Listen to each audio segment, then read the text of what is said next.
Thank you, everybody, and welcome. What a guy. So the first item on the agenda this evening is public comments. This would be a time that you come forth and make a comment, preferably not an agenda item.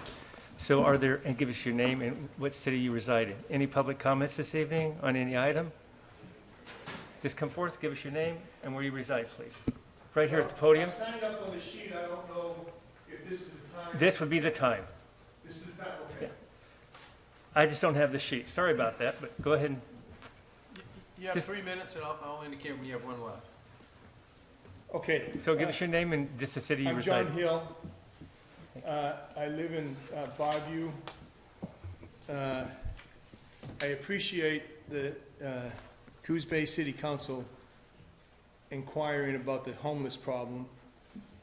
For years, I've been trying to decide when I should approach the county commissioners about a solution I have. My house sits on 4 lots. Basically, the stuff I use covers 3 of them. There's like a spare lot.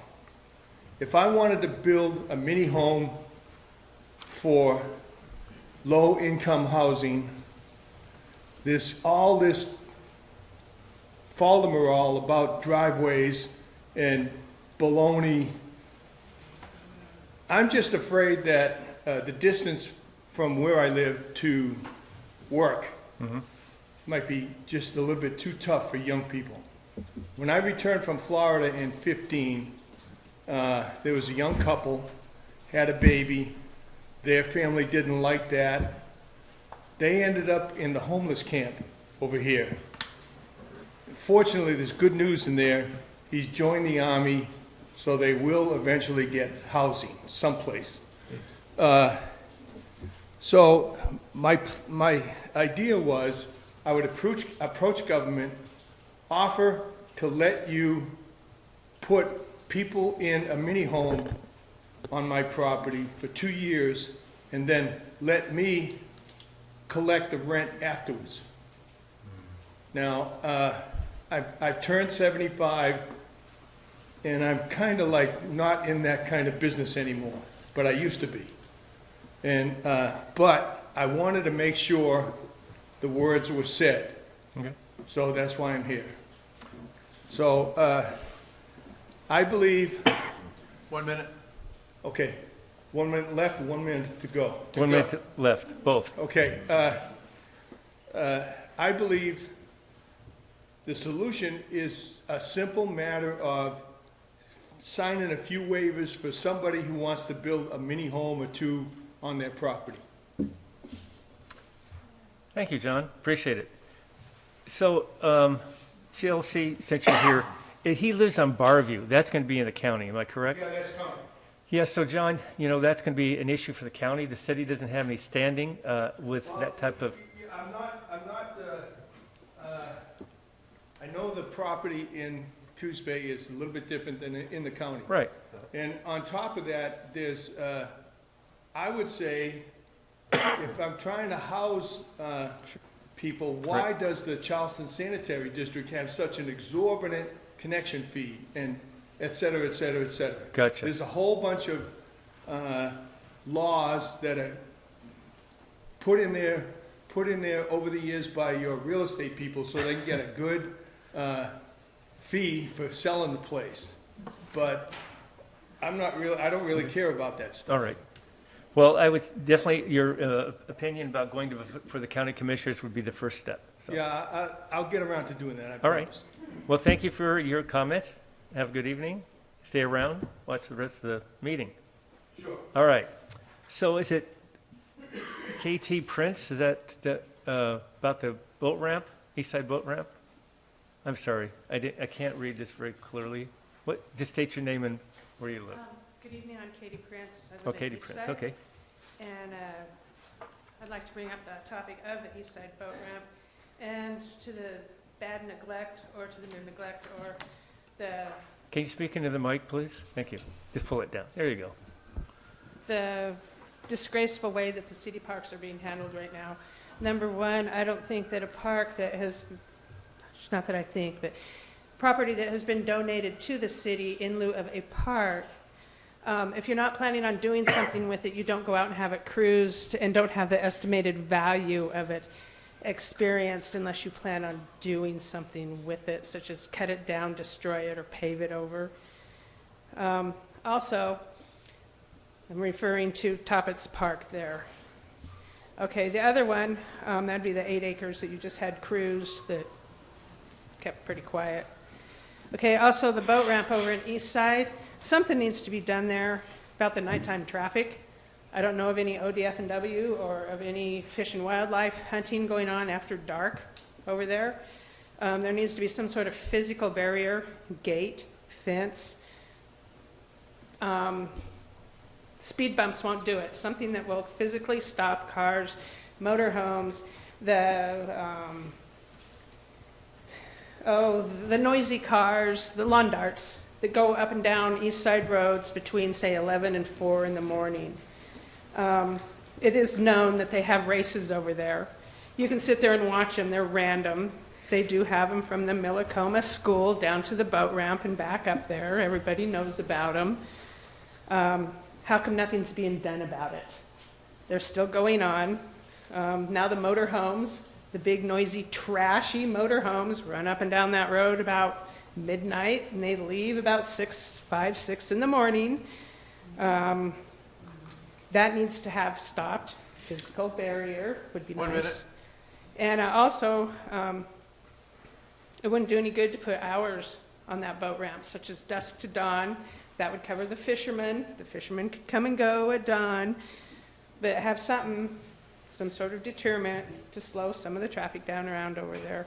And also, kudos, the new boat ramp is really nice, but the old one, come on, people. It's styrofoam, those little dinky beads. It's fallen apart. When it rains, those little beads are about the size of a pea.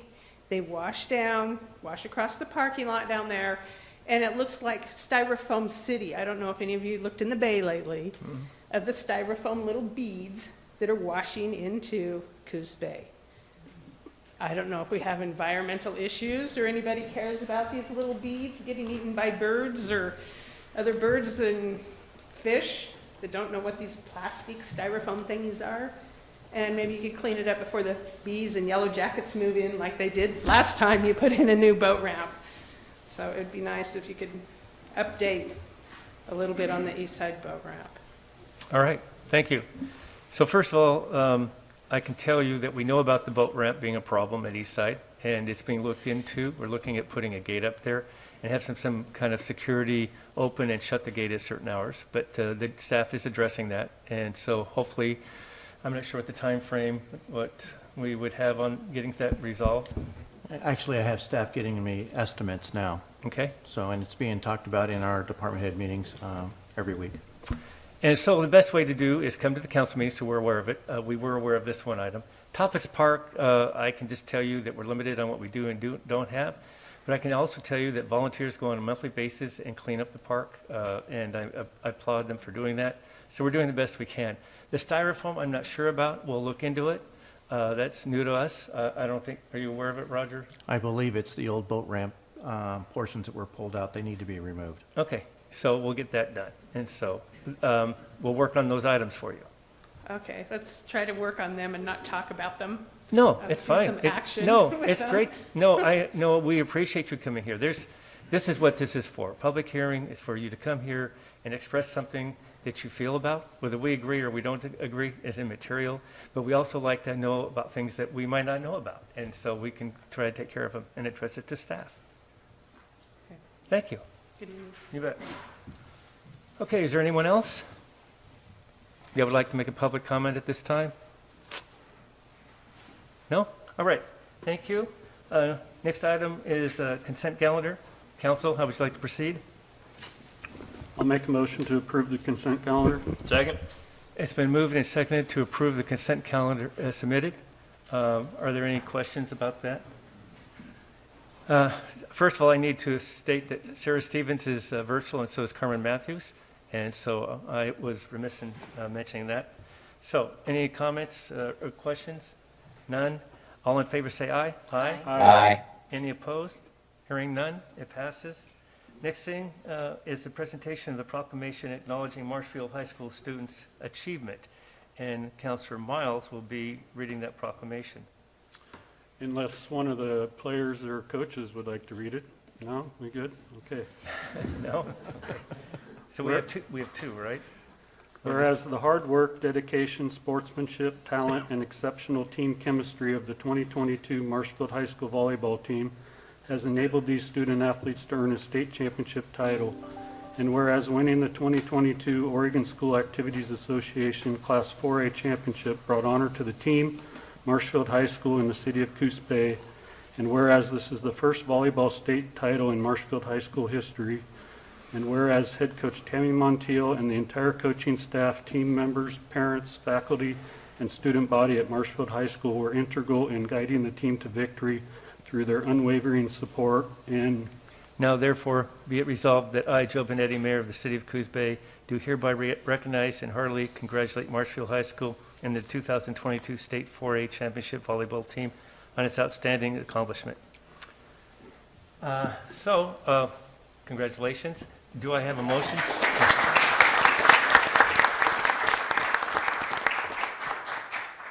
Do I have a motion and a second to I'll approve? make a motion to accept the proclamation. Second.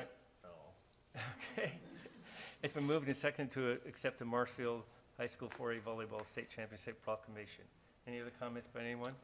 Yeah, I would just like to say it's been a little while since you guys have won this, so I'm sure you're already aware of what a great honor it is to win a state championship, but to be the first in school history is something that nobody will ever do again, so congratulations. That's true.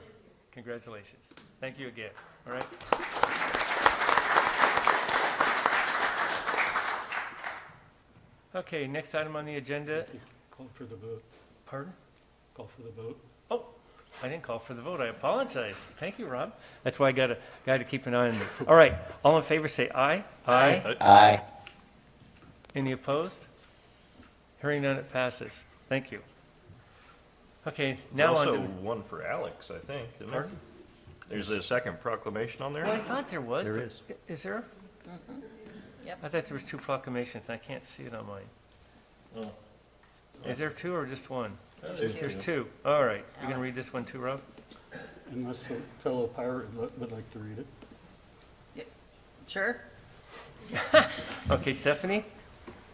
Whereas on September 17th, 2022, Marshfield High School student and member of the MHS cross-country team, Alex Garcia Silver, shattered the course record in high school division of the annual Prefontaine Memorial Run.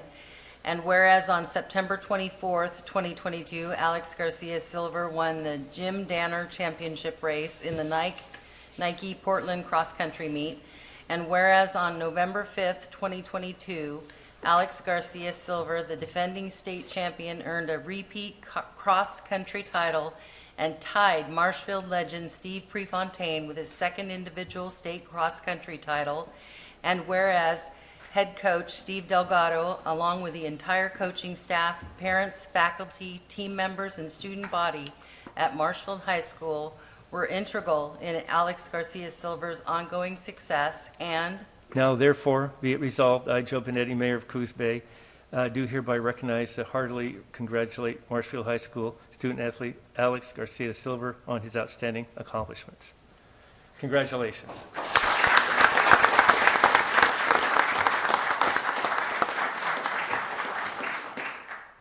So if I can get a motion and a second to approve? I move that we approve the MHS 4A cross-country title proclamation. Second. It's been moved and seconded to approve the proclamation for MHS 4A cross-country title. Is there any other comments by the council? Yeah, I'll just say it looks like you've added to your accomplishments this weekend. You were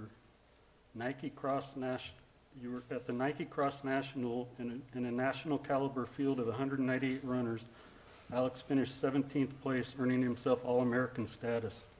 That's pretty impressive. It's very impressive. Congratulations.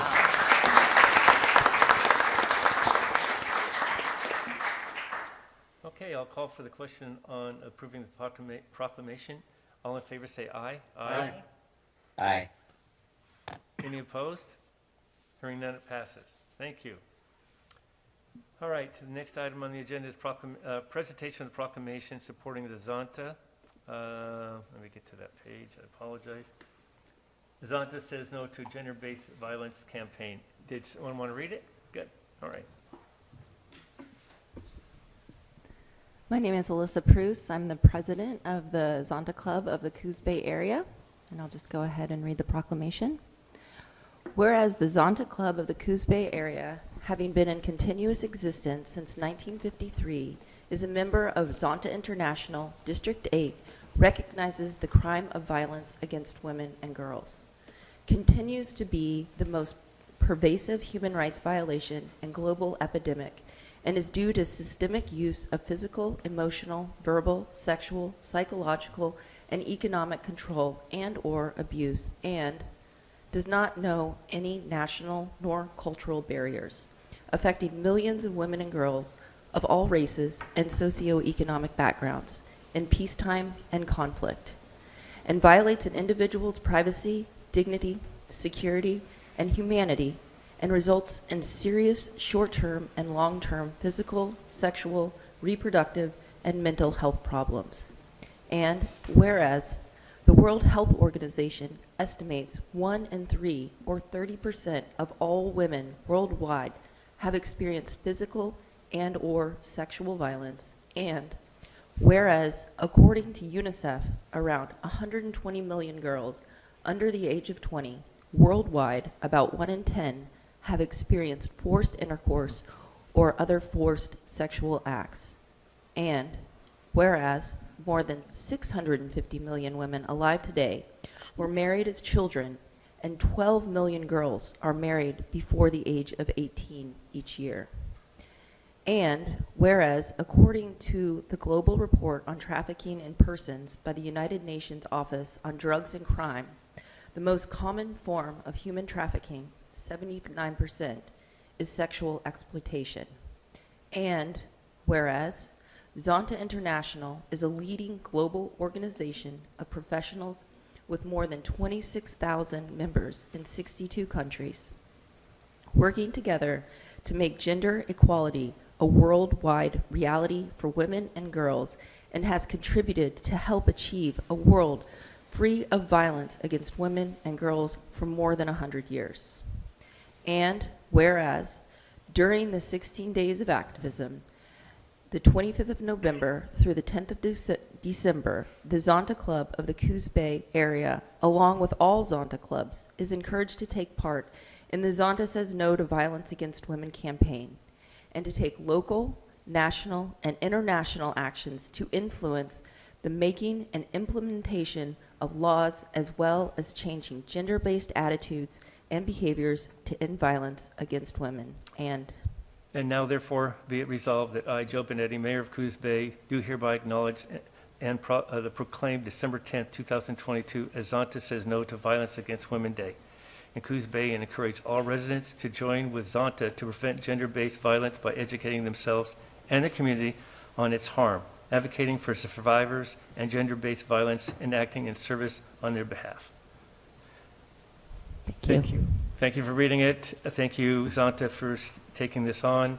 Thank you for all you do, but this is very important, and it's eye-opening if anyone pays attention to what this does, and so thank you. So do we have a motion and a second to accept this, please? I move we approve the proclamation in support of Zonta International and announcing December 10th, 2022 as Zonta Says No to Violence Against Women Day. Second. It's been moved and seconded to accept the presentation proclamation supporting Zonta Says No to Gender-Based Violence campaign. Is there any other comments or discussion? Okay, hearing none, I'll call for the question. All in favor say aye. Aye. Aye. Any opposed? Hearing none, it passes. Thank you.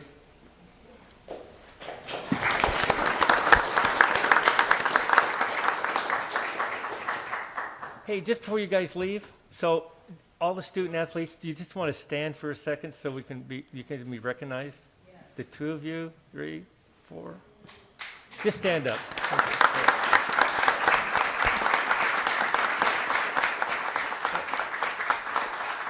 Thanks again, all right? Now you can run off, all right?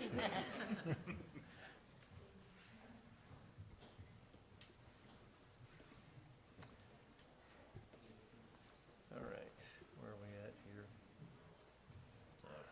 Okay, approval and appoint, is Jamie here, Faraday yet?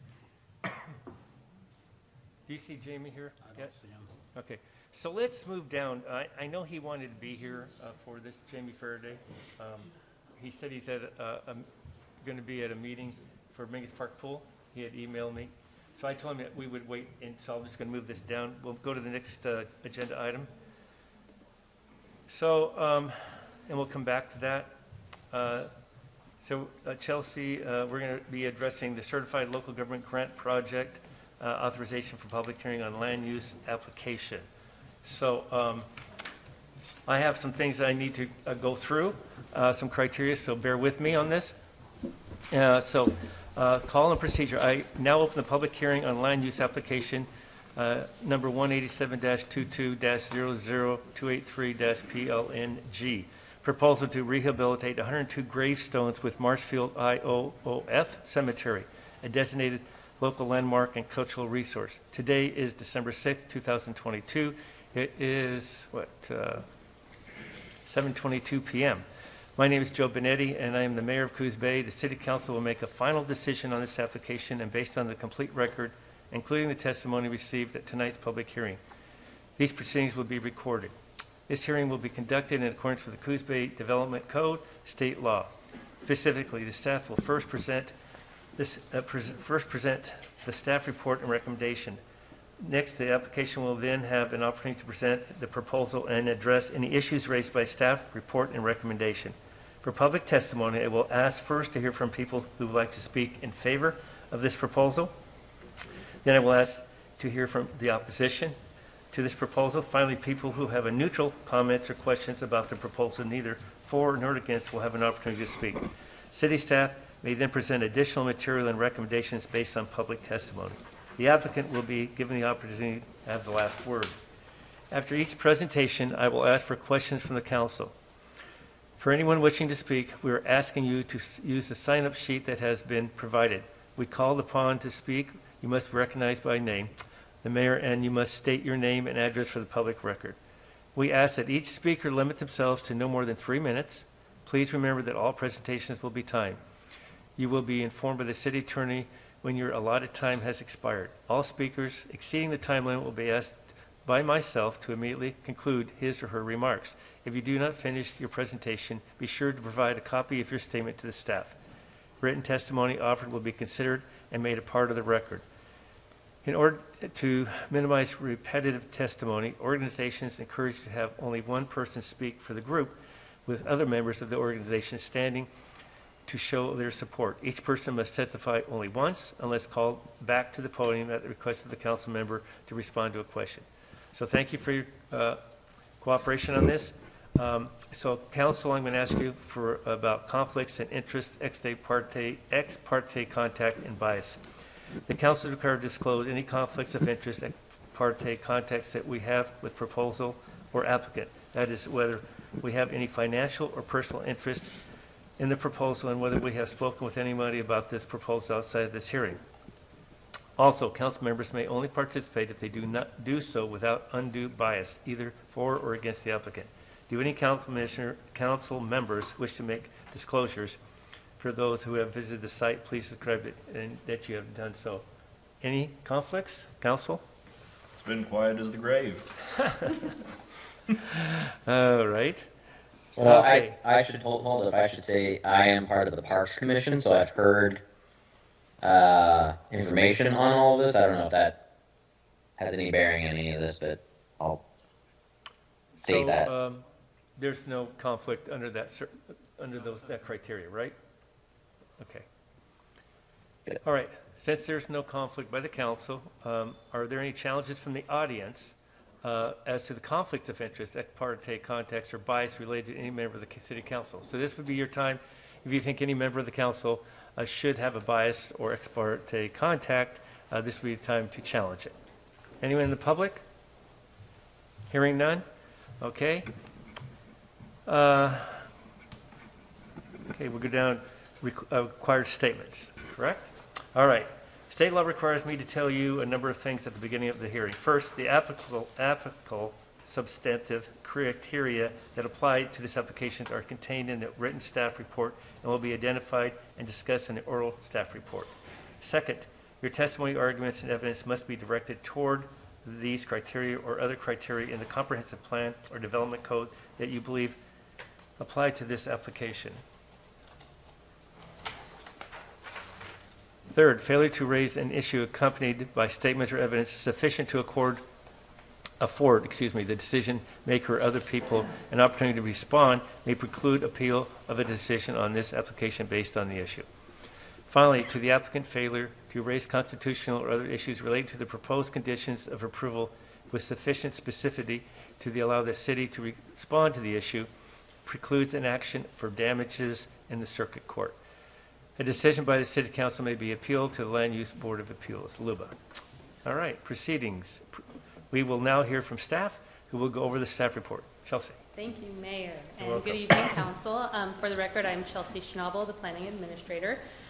Council, we talked about this at the work session in November on the 22nd. I'll briefly hit the highlights again. The city was awarded a 2022 Certified Local Government Grant through the State Historic Preservation Office this last spring in the amount of $15,713. And the purpose of that grant was for the city to offer a pass-through grant for projects that either preserve, rehabilitate, or restore a resource listed on the National Register. So the city put out public service announcements in August regarding the opportunity for the city's historic preservation grant. We accepted applications through the month of September and October, and we received one application. And so this project is that one application. As the mayor stated, it is to rehabilitate 102 gravestones at the Marshfield Pioneer Cemetery. The property is listed on the National Register, so it meets that checkbox. SHPO has completed a review of the project proposal. They do find it's eligible for funding, and also that it meets, as proposed, the Secretary of the Interior standards, which are preservation standards that they must uphold. In this case, it is a piece of property owned by the city. However, the Marshfield Pioneer Cemetery volunteers are actually spearheading the project, so they're kind of putting all the work into it. They have estimated a project cost of $26,925. Now, technically, the city is on the hook for that match required under the grant. In this case, the volunteers have stated that they will provide that required match in the form of donations and other grants, and I know it's my understanding they're a good chunk of the way there, having secured those funds. But planning staff ultimately will administer that grant and ensure that it's completed by the deadline in August of 2023. And so if council is inclined to authorize that project for funding, then there is a public hearing required for what is an alteration of a local landmark under the city's code. And the criteria for that is found in chapters 15.45, chapter 17.130, chapter 17.255, and chapter 17.349 of the Coos Bay Municipal Code. Council, you have a detailed staff report with the findings in front of you. I will not go over it ad nauseum, but again, hit the highlights. That criteria for the alteration of a local landmark, what it boils down to is that the historic nature of the resource must be preserved. And so, as I stated before, SHPO has found that that project proposal meets the Secretary of the Interior standards, in which case, if the project is completed under the grant and it is then required to uphold those Secretary of the Interior standards, then it is required to meet the highest level of preservation. And so it checks all those boxes and it would comply with our city code criteria. Notice was provided to owners within 150 feet of the site. Have not received any public comment to date outside of SHPO letting me know that the project was eligible. There were a couple of reviews required.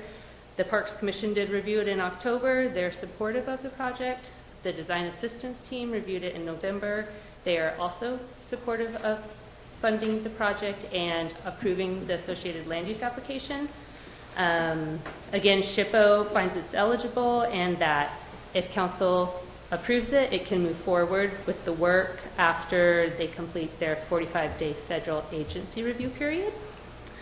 So council has some recommended conditions of approval from staff, one being that the project does comply with all the awarded grant requirements, specifically those Secretary of the Interior standards, and two, that in this case, as volunteered by the Marshfield Pioneer Cemetery volunteers, that they be responsible to provide the required match, and that the work that proceeds is no more than the amount of match in hand at that time. So they could kind of phase the project if they need to. Have $5,000 in match in hand, they do $5,000 worth of work.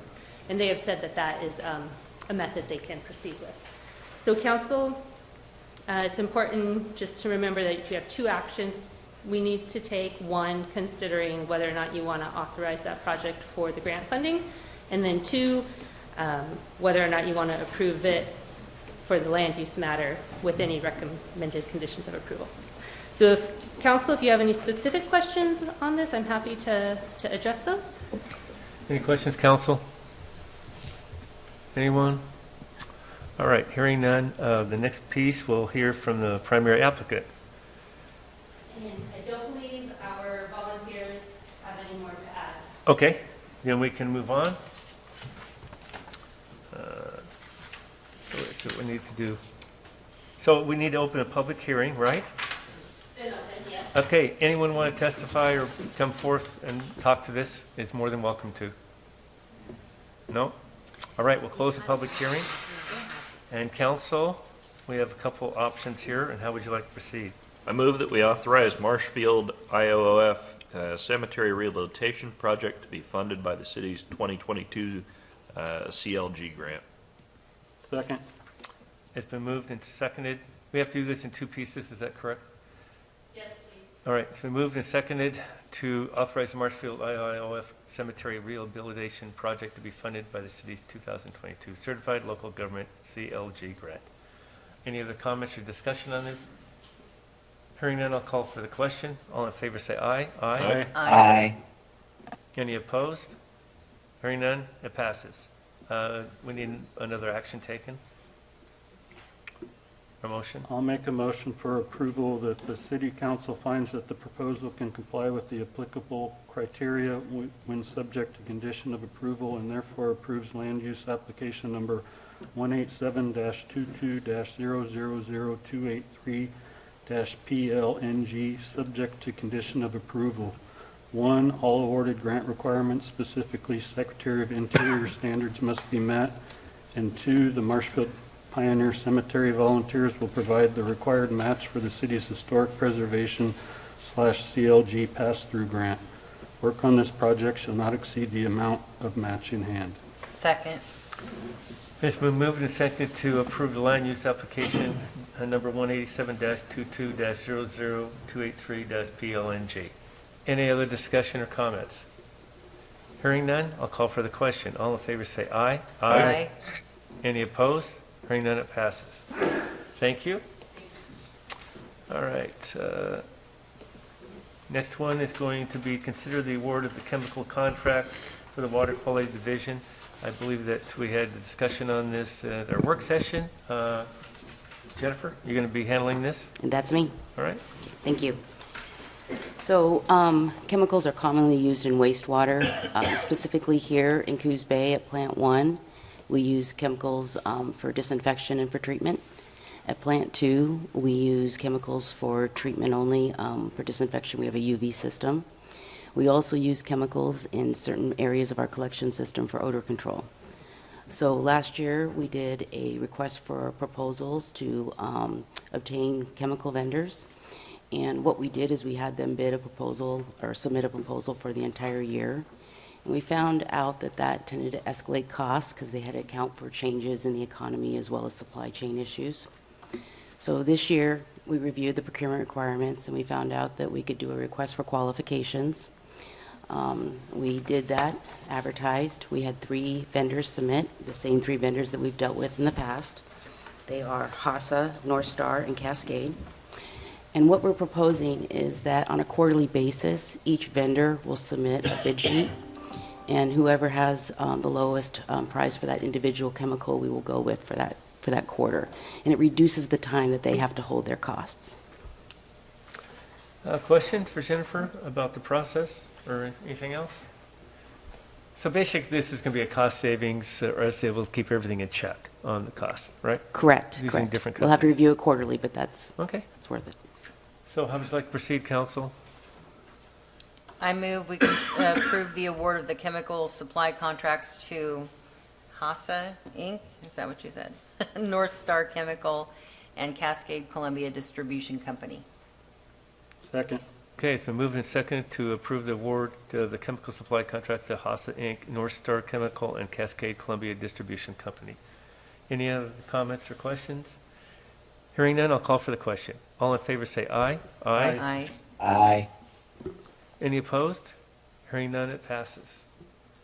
All right, back down to the public hearing regarding severely rent burden designation. Roger, you going to handle this, or Nicole, or both of you? I'm actually going to start us out. Okay. So as required by Oregon Administrative Rule, the governing body of each UPCO city identified by the Oregon Housing and Community Services Department as severely rent burdened must conduct at least one public meeting annually to discuss issues surrounding the rental challenges within the community. Additionally, community partners shall be identified and invited to participate in the public meeting, including local housing providers, service providers, households experiencing severe rent burden, local public housing authorities, community action agencies, and nonprofits providing housing and service support. The City of Coos Bay was recently identified as a severely rent-burdened community by OHCS. This designation requires this annual meeting, inviting those community partners identified to discuss the issues surrounding the rental challenges. This discussion should include causes and consequences of severe rent burdens within our city, barriers to reducing rental burdens, and possible solutions to reduce the number of severely rent-burdened households within Coos Bay. We sent our invitation out to several identified partners within the community, along with the agenda for tonight's meeting. I believe we may have some members here who will be participating in that process. From this meeting, we then will provide information that on this discussion, those attending, in a report to OHCS by February of this next year. So at this point, what we are asking is that we open that public hearing and invite members who want to speak on the subject up to provide their input. Okay, so before I open the public hearing, council, is there any questions for Nicole? So this would be, just for clarification, so everyone understands, what we're looking for, because we meet the severely rent-burdened community criteria, that we're going to try to look at maybe enacting this tax incentive program would basically be no taxes for 10 years, am I right?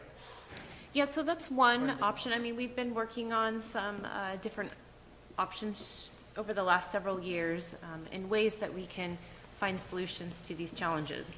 That's kind of been a wide encompassing bunch of options. One of those things we can specifically look at is changes to code, which makes it a little bit easier to work through development processes. That could include changes in the lot line setbacks. We've added those accessory dwelling unit options, changing of multi-unit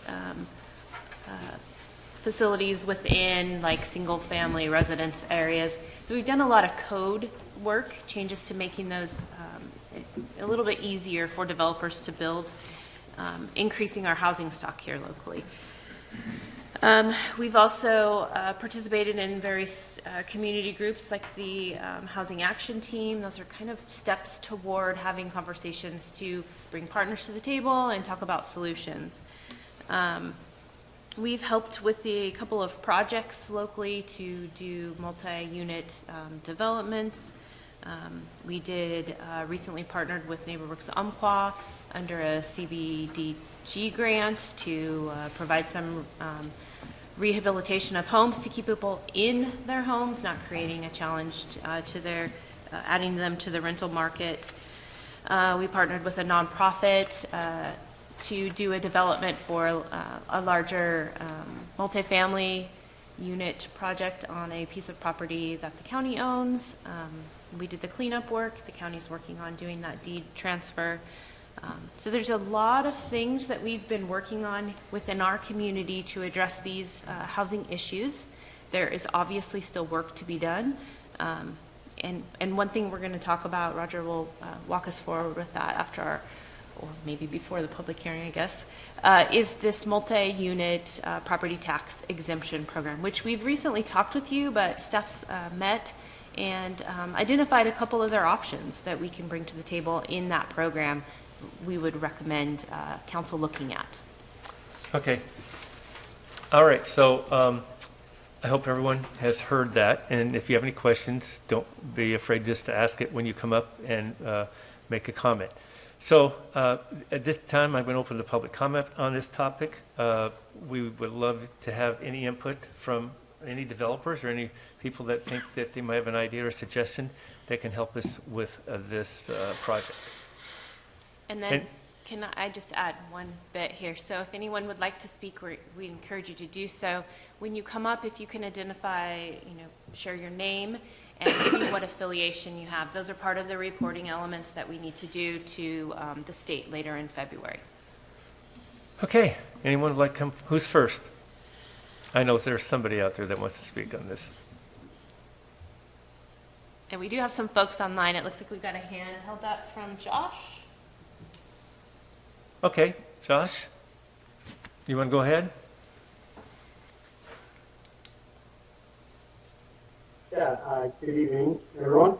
I'm here as the Director of Planning for the Confederated Tribes of the Coos, Lower Umpqua, and Sayula Indians. I just wanted to thank you all really quick for taking the time to look at this issue.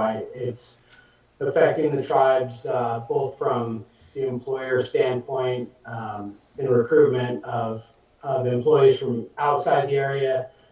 They'll kind of take a look at housing in the area, and we've had some feedback that that's been a barrier to people committing to taking positions out here. And also, I just wanted to kind of extend the offer.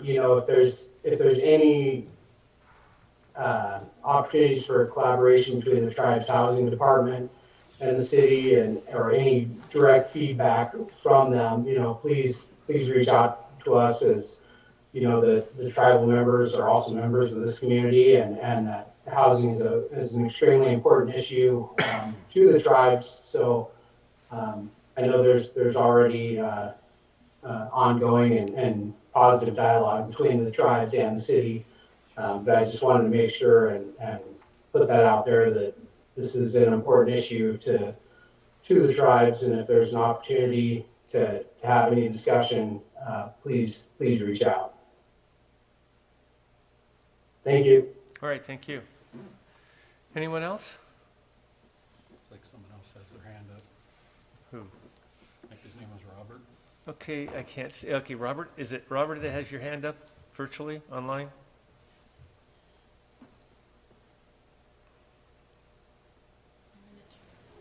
Yeah, it is. Hold on a second.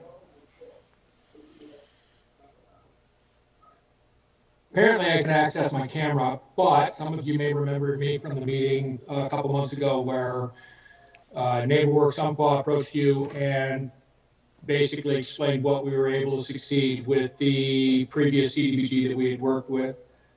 I want to first thank Nicole for pointing out the fact that we had stepped into that place, helping out with trying to make sure that people stay in their homes as long as possible. I know that the populations that I tend to serve with the CDBGs are so income restricted that trying to be able to meet the expectations of rent as it currently is not something that's even feasible for them. The idea of trying to find a place where they can live off of $800 to $1,000 a month is just not even plausible. And many of them are going to try and get closer into the city to do that because it cuts down on their cost for the need for a vehicle.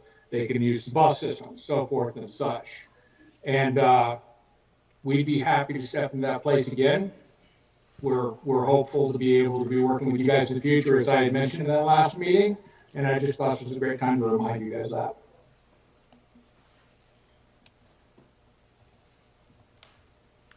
Okay. Any other public comments? Questions by anyone on the council? Yes. Come on up. Just give us your name and where you reside. I'm Charles Stainer. I live right over here on 525 South 11th. As a realtor, I can assure the man earlier that Charleston Water District doesn't consult us in regards to their fees. Put that to rest there. The obvious that you all know is that for me to hold my fee to the tenant comes under pressure as the water bill goes up a little bit, power bill goes up a little bit, every utility, property taxes, all of those fees that compound each year, and I'm not telling you anything you don't know. So it's just going to be really difficult, and I don't see how you can help an existing landlord. Okay. Well, I can tell you this is not about the existing landlord at this time. We're talking about building new housing and development and trying to help with the burden of lacking of housing. That's the intent behind this. And so, I mean, it's something that we might need to address, but that's not for tonight. But it's something that we are glad to hear about. So, anyone else?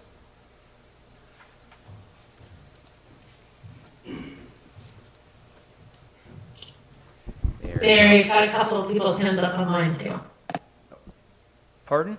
There's a couple of hands up online Okay. after this gentleman. All right, go ahead, Bill. All right.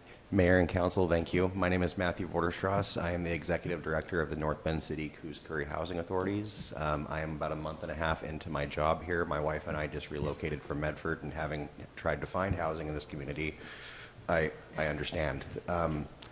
I can say that right now, the Housing Authority, we have a development going on in North Bend where, at the Banger School site, where as we go forward with the application and the development of that, we'll be looking at developing 174 new units. One of the things that I want to do with the Housing Authority, with my role there, is to put it in a position to where it can grow, to where we can create more community partnerships, to where we can collectively all focus on more developments. One of the things that I know that would be helpful in terms of encouraging more developments is for the state and other government entities to ease up on some of the requirements around low-income tax credits. That way, developers are not competing against one another to try to build affordable housing. And so that's one thing that in our feedback to OHCS that I would definitely recommend to take a look at, is to ease up on the competition so that we can all work collaboratively together. Having worked in housing for the years that I have, before this I was at Rogue Retreat in Medford, Oregon, where we did shelter and housing. One of the things that I know is that when we look at the being a rent burden community, we know that building more affordable housing is the way to correct that market to help ease things up. The other piece, though, that we need to take a look at is we're also dealing with intergenerational poverty. We're looking at oftentimes individuals and families who have had the family breakdown for multiple generations.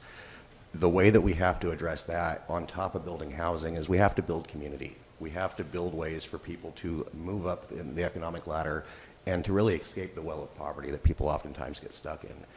And one of the things that I just want to be able to put out there is that I am new in my role with the Housing Authority, but one of the things I want to encourage is creating more community partnerships that helps us build community to get us there.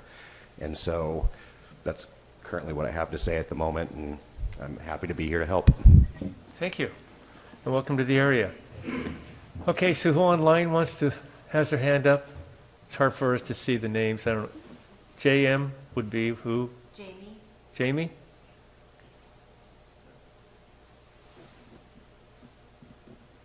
Your mic's off. You're muted. Well, that makes it hard to hear, doesn't it? Hi, I'm Jamie Myers. I'm the Director of Housing at the Confederated Tribes of the Coos, Lower Umquan Indians. I work closely with Josh, who spoke a few minutes ago. I just wanted to point out that we have a rental assistance program that we use for our tribal members, and we're constantly getting rent increases. I think we processed 4 so far this month, and so it puts quite a bit of a burden on our budget and how many tribal members that we can continue to help as we go. And that's all around Oregon, not just Coos County. But we are seeing continually that increase just go up and up. And how do we help more people if we're spending more money on who we have? But that's just one of the issues that we're running across, and just thought I'd throw that out there. All right. Thank you. Tara, or did you have your hand up? I did have my hand up. So I really appreciate what Matthew said, and I think that it's important to note that we are adding to our housing stock, but we're seeing more and more, well, I'm Tara Johnson, the director of the Devereaux Center. We're seeing more and more very elderly people who are over the age of 70 who end up losing their home, whether they're rent tenants or whether they're homeowners and something happens. And that's a very big concern to me, because when somebody's that age, then obviously they're very vulnerable on the streets, and they're usually pretty desperate, and so I think their decision-making changes. But again, it goes back to seeing people priced out of their homes, whether it's, you know, a big tax bill, or, you know, not being able to make their daily, you know, meet their daily bills. So I understand that this conversation is more about, you know, adding to the rent, but I do think that collaboratively we need to work together to make sure that people who are senior citizens are able to stay in their homes.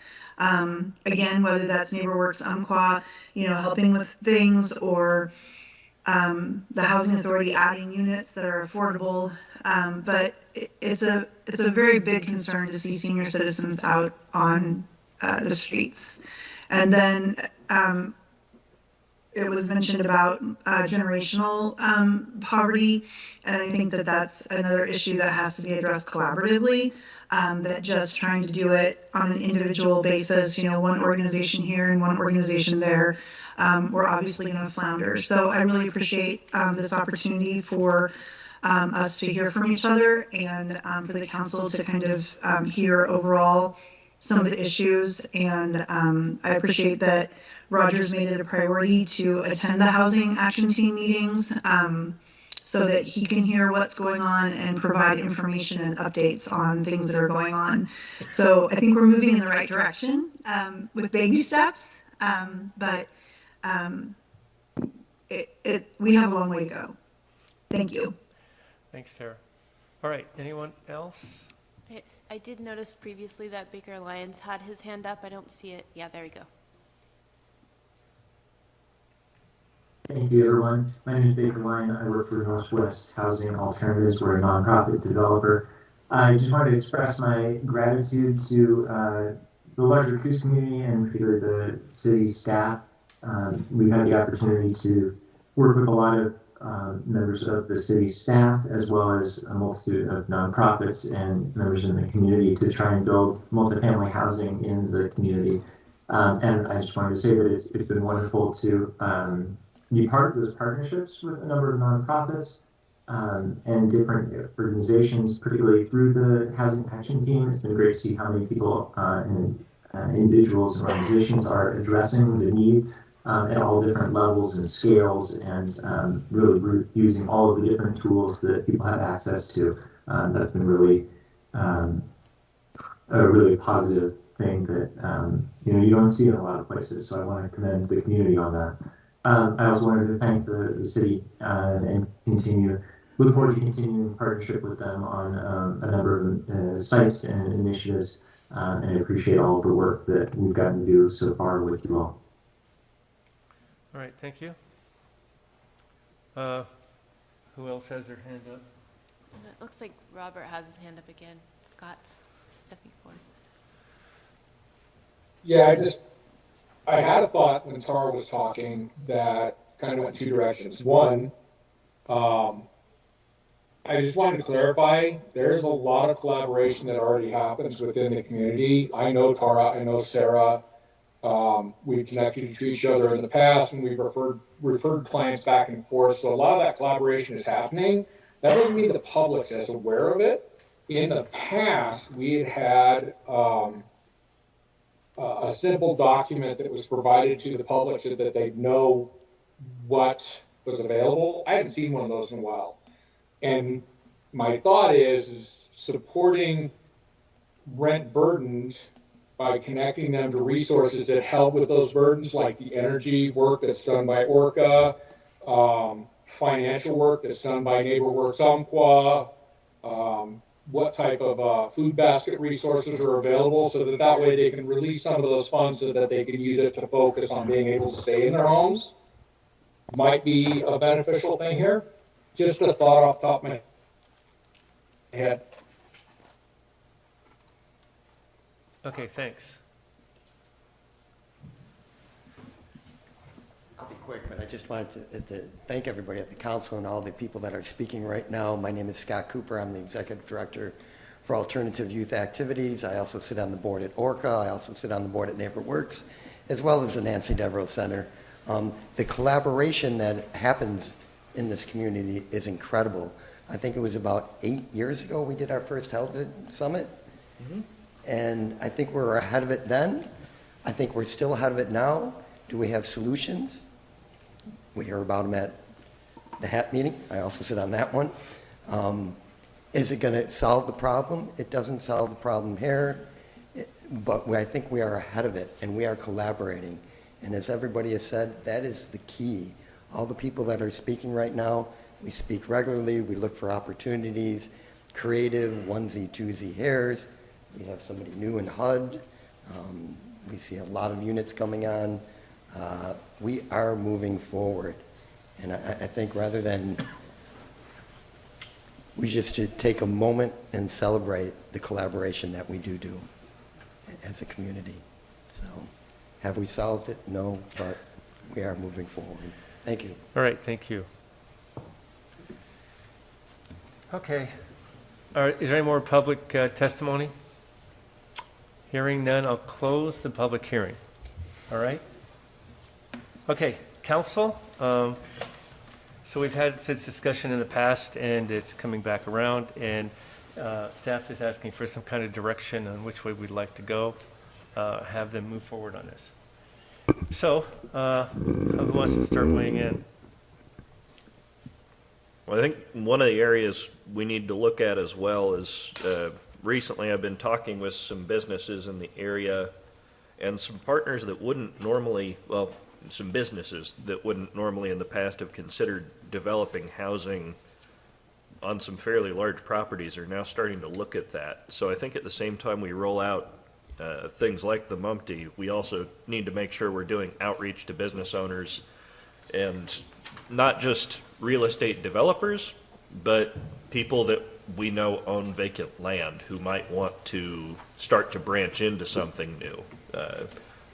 Some of the businesses are starting to see that there is a market and they want to start to get in it, but they also need kind of that inviting hand as well. So you're suggesting that we, some of the vacant property owners, that we reach out to and see if they might be interested in understanding what we're moving forward on, and if we can help them tie into a developer or someone to move forward on this, yep, some housing. Okay, anyone else? All right, so in the past, I think I'll step in. I mentioned about And we have a memorandum from Nicole today that talked about identifying 3 different core areas, East Side, Inglewood, and Empire. And I talked about not having this be available in urban renewal because I didn't want them to be able to double dip. So they would get a tax incentive and then on top of it get urban renewal dollars.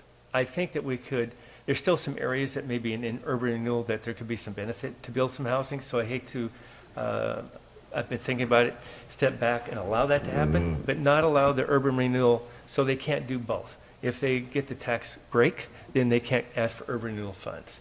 Because there's some housing that could be developed in the downtown area and in these buildings, multifamily or apartments redone. I think there's some benefits that can be done. This is for new housing though, right? Correct. Right. But there's some property available in some urban renewal areas. So I hate to exclude those if that was an incentive to them. Also, it was mentioned, the size that you talked about, it's no more larger than a 6-plex is what you're talking about, or a minimum of 6-plex? Yeah. And maybe it might be appropriate, I can run through a quick PowerPoint. Sure. And provide you some perspective and some staff recommendations. Okay. So basically what we're talking about is an incentive, as just another tool in your toolbox, and the council should be applauded for the amount of steps that you've taken over the last several years in order to reduce barriers and create incentives. This one is called the Multi-Unit Property Tax Exemption Program, or MUPTE for short. It is let's see if we can get this moving here. Might just be where I'm sitting. I'll let you. I can just move forward. MUPTE is a state-sponsored program that allows units of government who agree to provide a tax incentive for up to 10 years for multi-unit family dwellings. It has to be a minimum of 3, but some communities actually make it much larger. So looks like it's catching up with me here. But the purpose of MUPTE is if someone develops a multi-unit, they could be entitled to 10 years worth of tax abatement, which by itself lowers the operating cost and in hopes lowers those initial years of rent. It's to incentivize someone to build something who wouldn't already be building something. It is a program that's been used in numerous parts of the state, most recently Cottage Grove and Florence. Both have realized great success. Newport also has it, but hasn't realized much success. But based on discussions with their city manager, it is because of the number of arduous requirements they have with the system that doesn't make it an incentive. So it's not used. When we, I guess, and now that that's up, I'll go through it. There's always been a question, will that cause a city to reduce its current revenues? And no, it doesn't. Property that already has a tax on that, let's say it's a vacant property, that tax still continues. What they're going to get an exemption from, if approved, is the increased cost or the development of a building on it. That's the tax that's relieved for 10 years. Okay.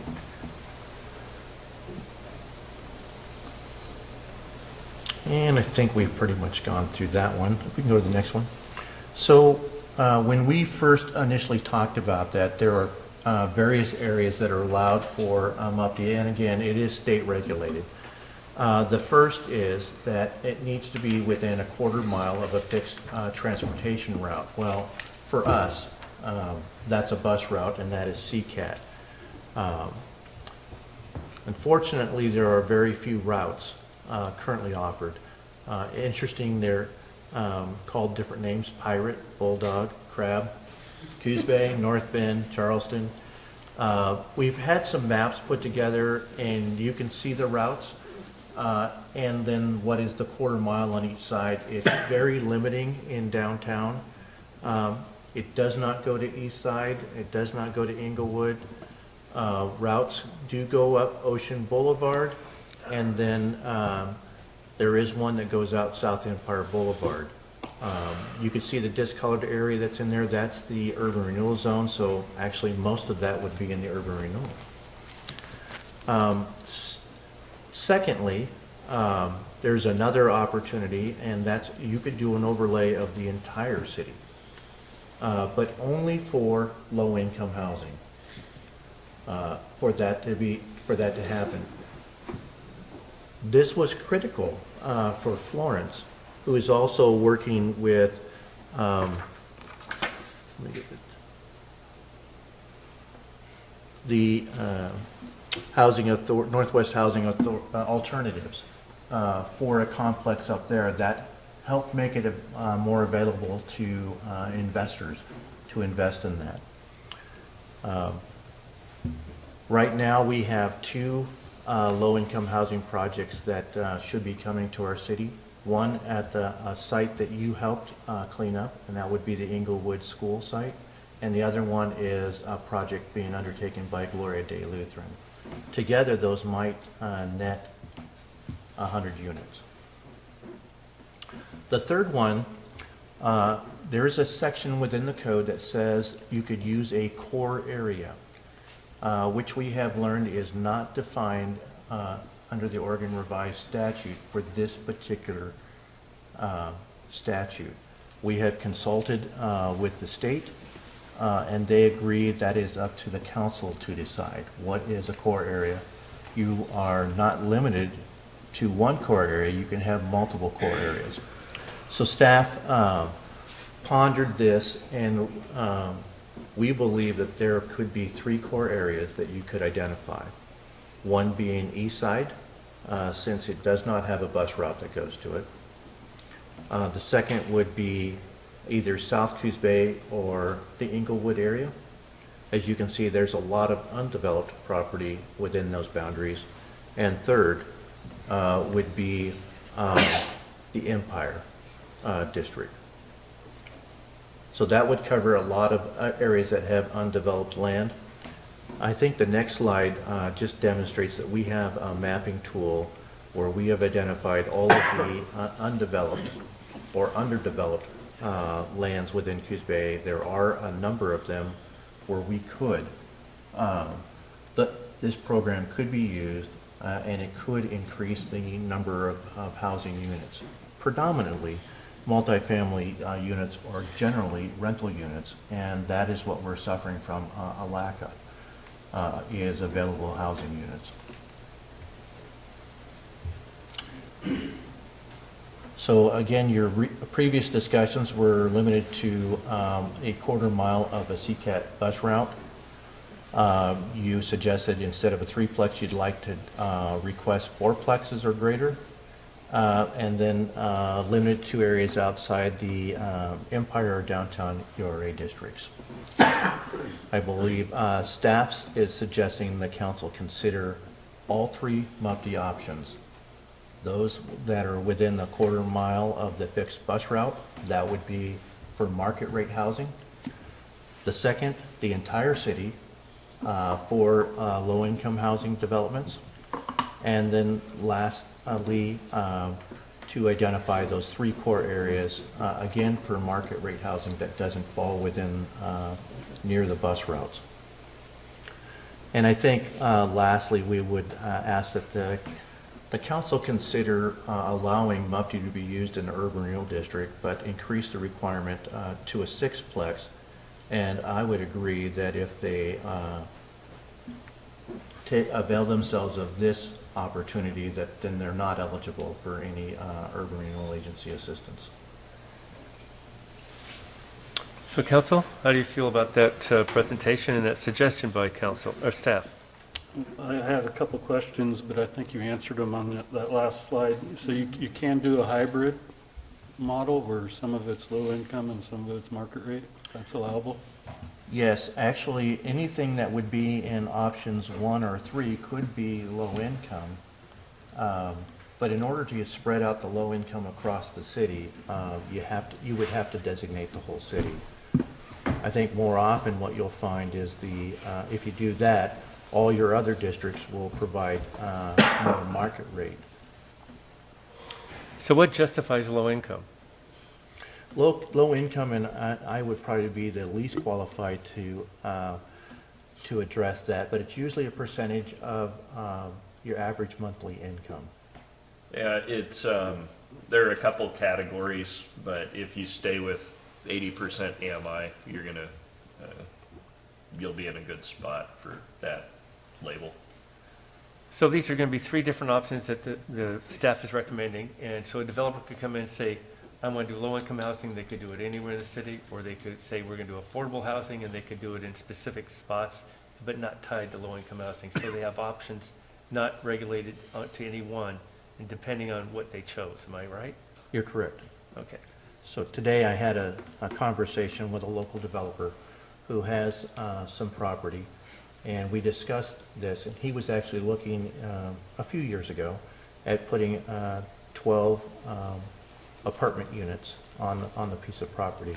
And we talked about this program, and he said, well, that would make it far more interesting for me and might help me pull the trigger on that project. You know, the reality is we have a housing shortage, and this is one way to address it. Yes, we would be foregoing, and so would other taxing districts, if we got the approval, would be foregoing tax revenue for 10 years. But at the same point, they're facing the same thing that everybody else is facing. They're having a difficult time attracting and retaining employees. There needs to be more housing and more housing options, and this is something that's, in my opinion, is worth the investment. Foregoing, if you don't have any program, those properties that have been undeveloped for years will probably still be undeveloped in 10 years. If you're to incentivize people to develop, at least in 10 years you have more tax revenue coming in to pay for the services that a municipality like Coos Bay provides, or other taxing districts. So what taxing districts do we have to go and get approval from? I mean, the state already says we could do this, am I correct? If we follow this criteria. The council could, by itself, approve the MUPTI program, but it would only be limited to taxes levied by the city. Right. In order to get the entire package of taxes, the valorium tax, you need to get 50% of the total of aggregate taxes that are levied. In this case, 50% is equaled by Coos Bay and the Coos Bay School District. Okay. And the school district is backfilled by the state anyway, right? So this would not affect them? I think it would be different, but they are backfilled by the state. It's not the same as it would be for urban renewal. Okay. Now, when I say we need to get 50%, that we still have to provide information to every affected overlapping taxing district, and then there's a comment period. Okay. All right. Any more questions from the council? I'm trying to remember from a planning standpoint, but when we were talking about zoning, I feel like we put a limitation on how many units of townhomes can be in a row in this last iteration. I can't remember what that number was. We might want to check and make sure it's at least 6. So I feel like 4 was discussed, but I don't recall if we went with that. Well, we did talk about 4. It started out at 3, then we talked about 4. And I think the 6 is being suggested in urban renewal district only. Am I right? Yeah, and I think I understand what Councilor Farmer's question is. Does the development code allow for 4, 5, or 6 units in a row? And currently, of course, we have one, our most recent development, and there's only been 2 in the last probably 20, 30 years. One is a 9-plex and the other is a 6-plex. Both are in the Empire District. I just want to make sure nobody's going to miss out if they wanted to build more than is currently listed. Right. Excellent question. I mean, so if someone wanted to come and build 50 units, this still would be applicable if they met the criteria in the area, right? That's correct. Okay. Well, first of all, I support this. I think that we should move forward on it. As it was testified before, we need more affordable, buildable living spaces. This covers the gamut. I was concerned about low-income housing, but that's available. So there's a variety of different ways developers can move forward and take advantage of this.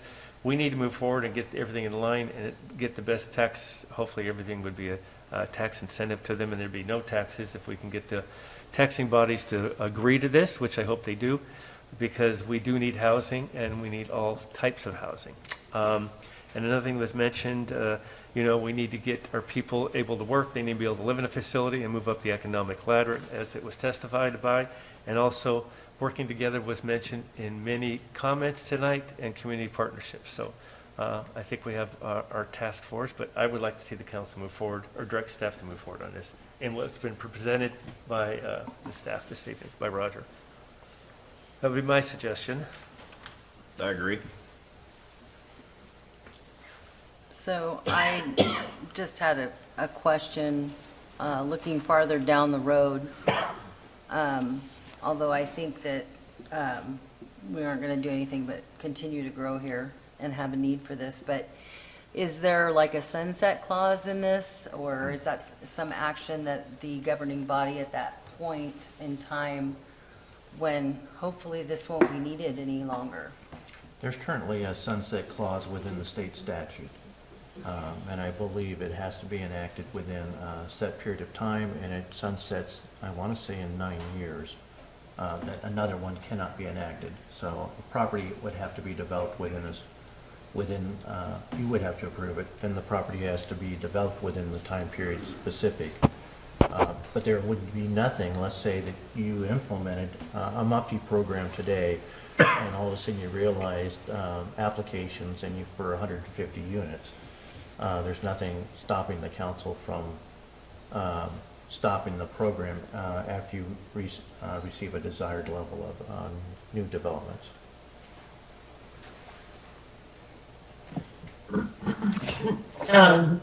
Mayor Benny, can I ask, under the option number 2, where the whole city would be eligible, but it would only be for low-income housing, how would we ensure low income?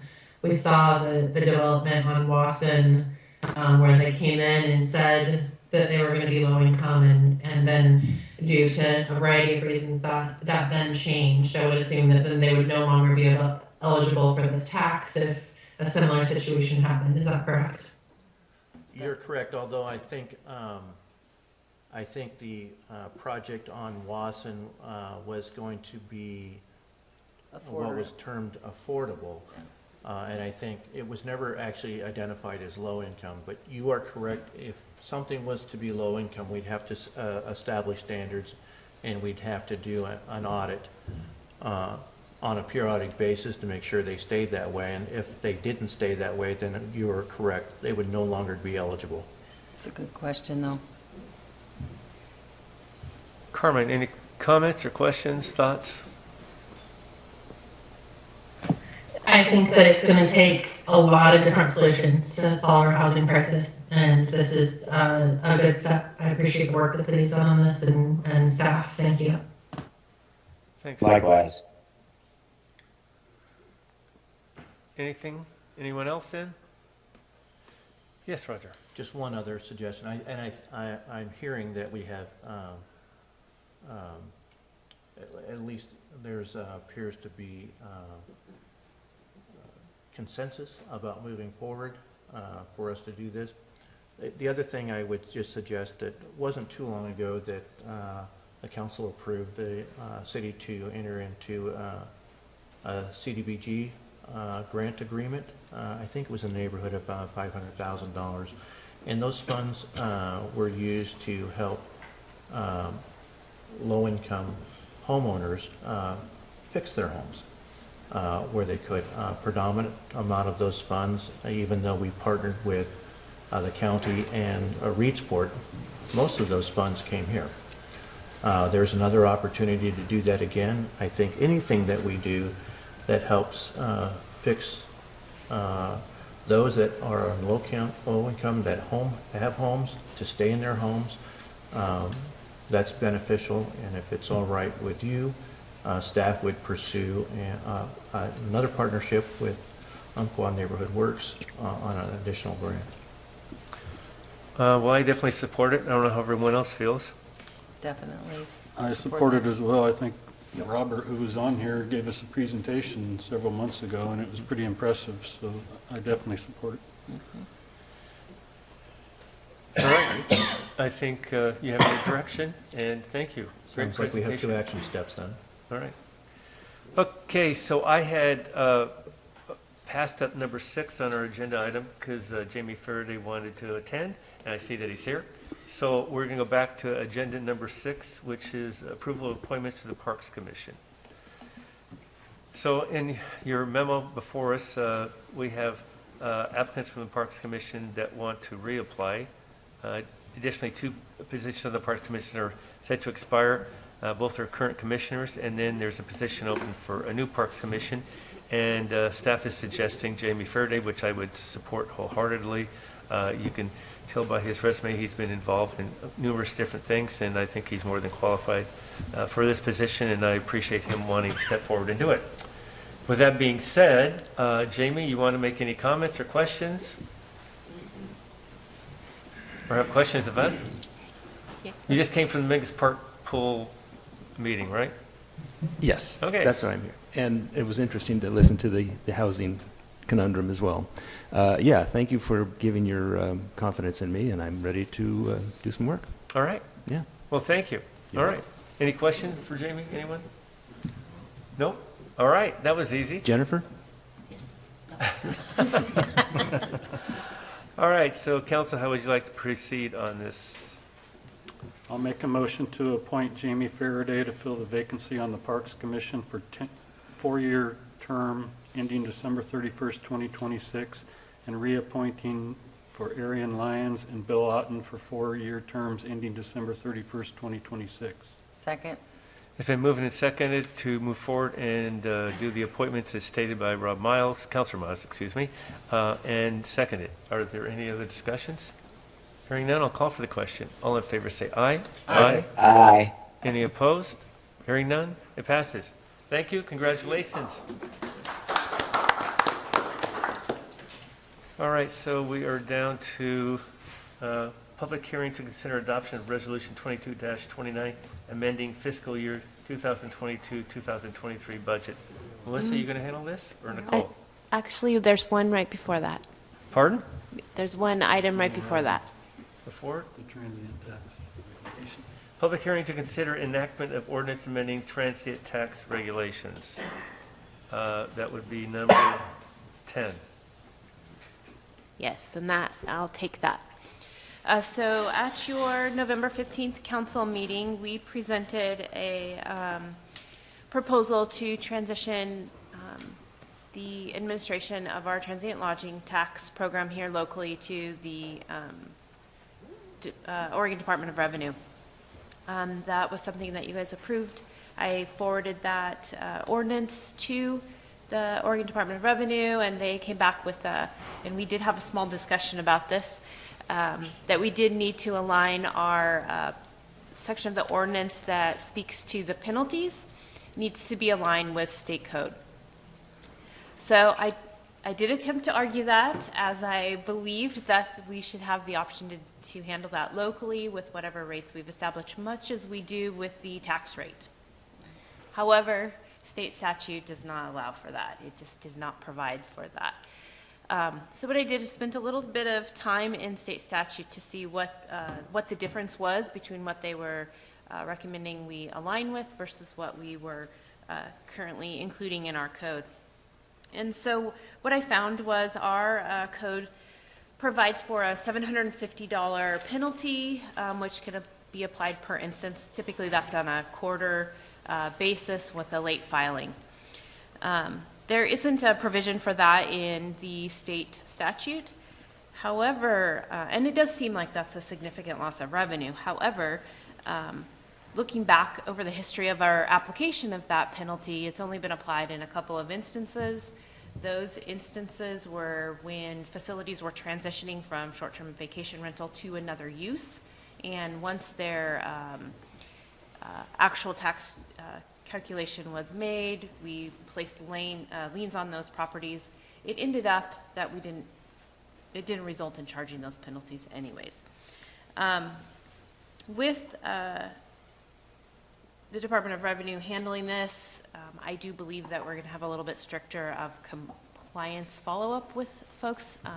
It's been, my gosh, 5+ years since we've applied that $750 penalty. So we really do have fairly good compliance with folks. So I don't believe that's going to be an issue, besides the fact Oregon Department of Revenue also can lien property, but also bank accounts. Seen that a little bit on the tax preparation side. So, and then the other difference is the late filing fee, which has a couple of components. Our late filing fee, we have a 30 days or less late at 15 or 10%, and then greater than 30 days late, we have a 15% fee. And so state statute kind of wraps around that, both a little bit more, a little bit less. So there's a late filing fee for the less than 30 days of 5%, so a little bit less in that instance. But for greater than 30 days, the late filing fee is 20%, so it's greater than. So in the scheme of things, I think we're going to be about middle there. So what I've presented to you is a amended ordinance, which brings those state statute penalty, that language into our ordinance for proposal to be enacted tonight. Okay. Any questions from the council before we open the public hearing? Just regarding the late filing fee, how often have you had to apply that? I'm going to reach out to Melissa on that because she's the one who kind of watches those coming in. Actually, people are very good about filing on time. We have had maybe twice in the last year, and it's been under $10. Thank you. Okay, any other questions? Okay, hearing none. I'm going to open the public hearing to consider enactment of an ordinance amending the transient tax regulations. Basically, these are regulations that we're going to put in line with the state. So anyone would like to come up and give a comment on this? This would be the time to do so. None virtually either? No? All right, we'll close the public hearing. And council, how would you like to proceed?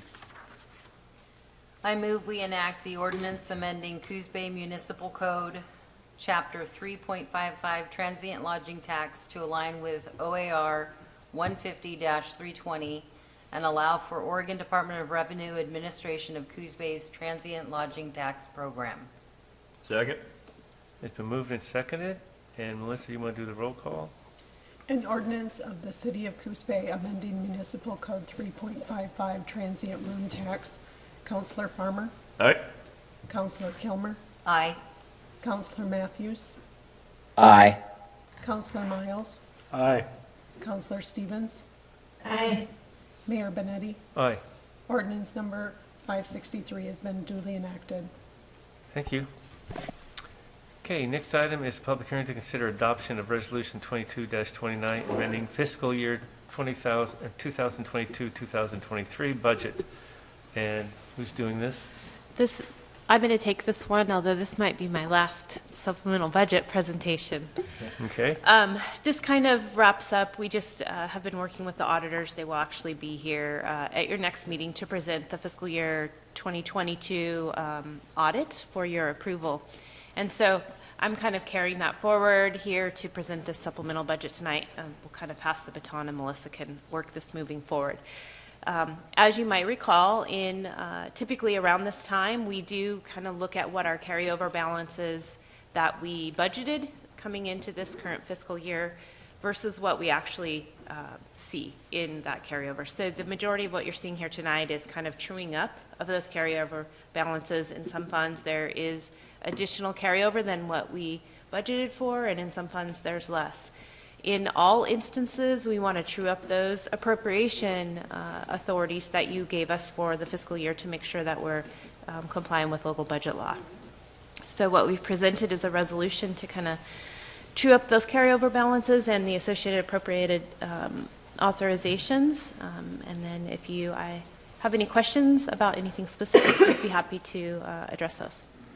Any questions for Nicole before we open the public hearing? Yeah, I have a question on the rainy day fund. What is that $500,000? Is that just? Let's look here.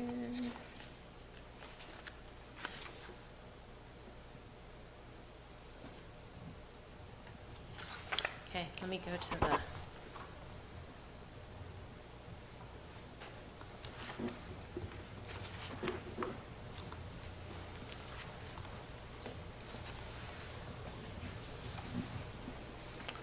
I guess I can make the question easier. Is that money, are we intending to spend that, or are we just? So actually, there's a few rules within local budget law.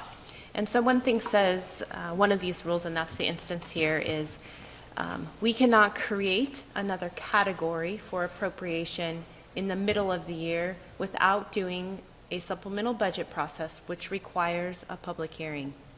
And so we typically, in the rainy day fund, we only appropriate it in the capital outlay category. And we have potential in this year that we may need to spend rainy day funds for a non-capital, something we would not capitalize and or may not even be our property to capitalize. So we want that to be in a materials and services category. So that's what we're kind of doing, is giving us some capacity to do that. I think we've discussed this previously with some code enforcement issues needing resolution. Those would fall into materials and services, not our property, but we do need to clean it up potentially. So we need access to some short-term funds there to do that. And so we're going to move from capital outlay to materials and services. We have to create a category in that instance. Thus, that's what we're doing here. Thank you. All right, any comments or questions for Nicole before public hearing? Okay, at this time, I'm going to open a public hearing to consider adoption of Resolution 22-29, amending the fiscal year 2022-2023 budget. So any questions about the budget, anyone? Just come forth and give us your name and where you reside, and Nicole's going to have the answer for you. If we don't, we'll get it for you. But anyway, no? Virtually, is there anyone online? Okay, hearing none, I'll close the public hearing. And council, how would you like to proceed? Move that we adopt Resolution 22-29, amending budgeted appropriations for fiscal year 22-23. Second. It's been moved and seconded to consider adoption of the Resolution 22-29. Is there any other comments or discussion?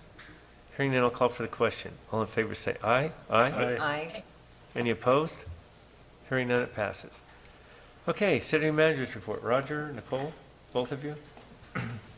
Yeah, I would just share that every time about this time of year, the Chamber of Commerce holds an economic outlook forum. This year, we've been invited to discuss or to share what's happening around our city, as was the North Bend. There's also presentations by homegrown businesses, the state economist, and then the keynote speaker, Guy Tower, who's going to be as an economist as well. But it is interesting to look back over the year and to look at what's happening in our community. I think we're blessed in our community to have developers who are developing housing. Those that are redeveloping older houses are fixing them up. We also have people that are redeveloping some of our commercial buildings. A number of them are currently being done in downtown, as well as those that are developing new commercial businesses.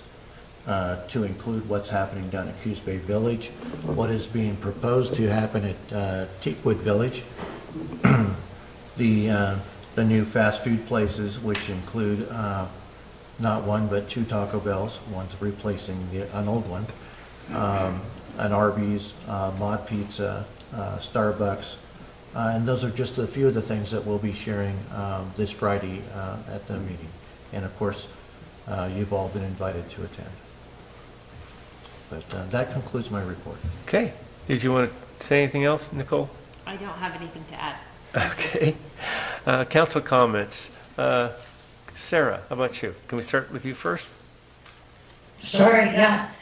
I want to say thank you to the many members of the community that came out for the 21st annual bus jam. We have 486 families signed up to receive your generous donations on Saturday. I had the privilege of talking with a few of those families, and they're so grateful.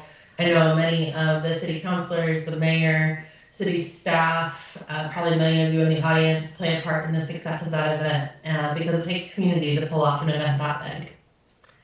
Second, I want to ask us to consider changing the time of our council meetings at a future council meeting or work session. I've heard from many community members that the timing of the meeting is too late for them to engage.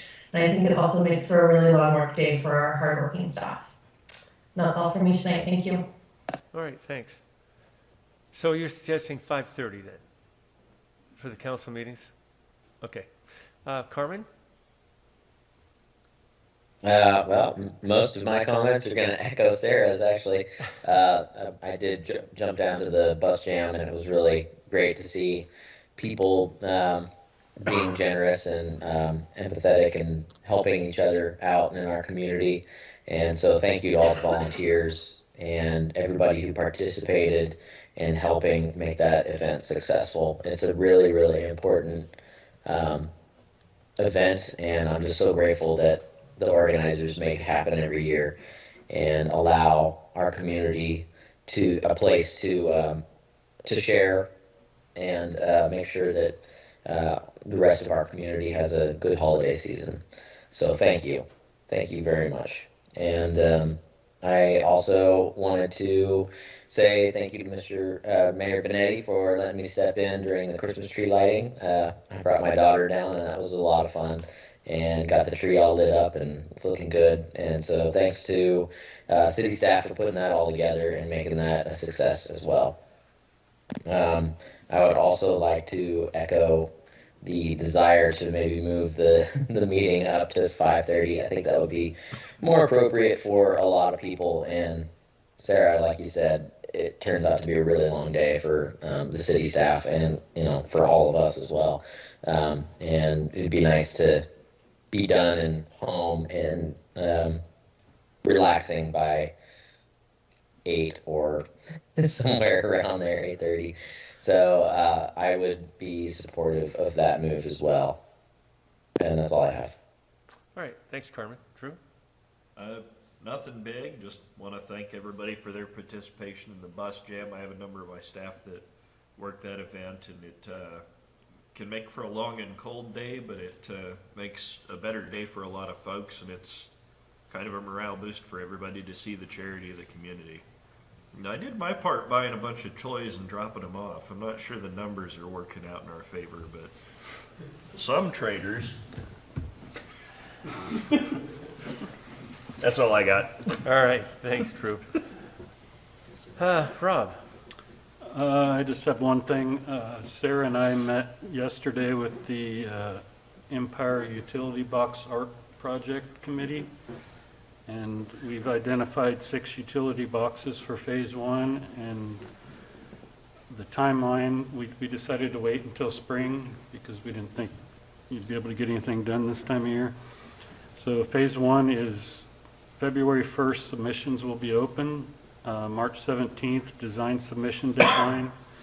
April 3rd through the 7th, the committee will inform artists and sign agreements. And then we've set May 31st as a deadline to complete phase 1. Of course, that's weather dependent. We will extend it if the weather doesn't cooperate. And so I'm excited to see it going forward. I actually went out and took pictures of all the boxes, and I think it'll be a good addition to the Empire area. And that's all I have. Thanks, Rob. Stephanie?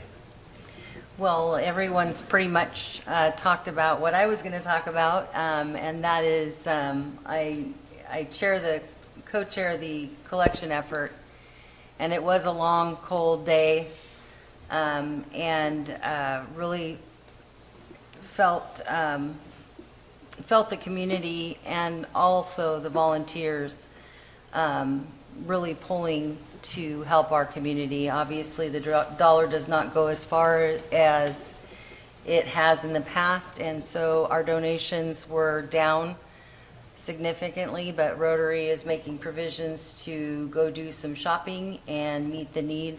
I think we were already, if you average, the size of the families out, we were already over before we even started the collection on Saturday, the numbers that we did last year. So there was a huge community need, and I know that Sarah's been on the ball constantly with questions and things that come in. But I do want to recognize the people, the main players, and that is KDOC Radio, which started that 21 years ago, and then brought Rotary into it to help with that, because it was a good public and private partnership.